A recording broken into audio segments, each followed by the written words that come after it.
अरे क्या है बच्चा? नहीं सिखाइएगा का? क्या नहीं सिखाएंगे?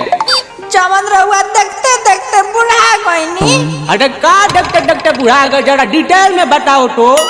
अरे गुरुजी वो है। अरे क्या वो है? नहीं मानिएगा तो सुनिए। हाँ सुनाओ।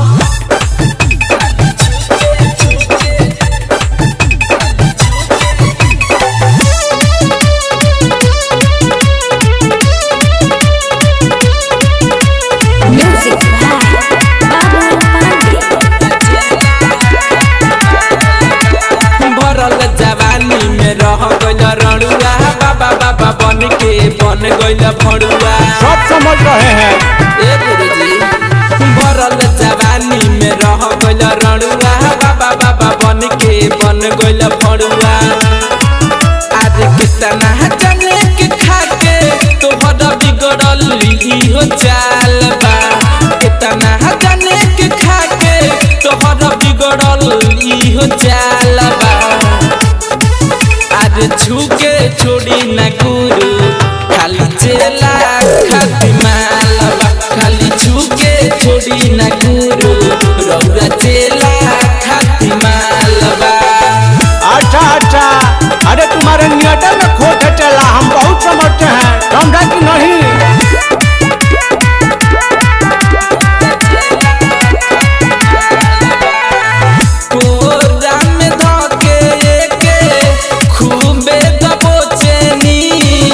चेला के अपना कबो एक बार न पूछनी। ये गुरुजी कोरा में धके के खूबे दबोचनी। चेला के अपना कबो एक बार न पूछनी। एकरा चक्कर में सुनी राउर बैठल दुनु गालबा। एकरा चक्कर में सुनी राउर बैठल दुनु गालबा। खाली छुके छोड़ी न गुरु, रौआ चेला खाती मालबा। खाली छुके छोड़ी न गुरु, रौआ चेला खाती मालबा। अरे ठीक है चला, हम तुम्हारे डर को समझ सकते हैं। अरे तुम्हारा भी समय आएगा, टेंशन मत लो।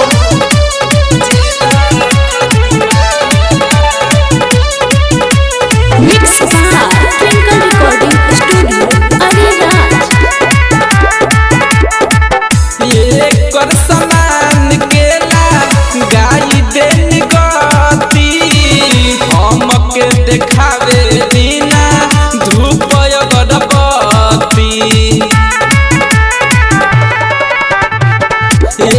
कर समान केला गाई देन गति, हमके देखावे बिना धूप अगरबत्ती।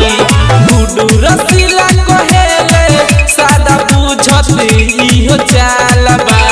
गुडू रसीला कहेले सादा पूछती हो चालबा। खाली छुके छोड़ी न गुरु, रौआ चेला खाती मालबा। खाली छुके छोड़ी न गुरु, रौआ चेला खाती मालबा। अरे जो स्कूल में ढू का माल कर ले बुक। ओके गुरुजी।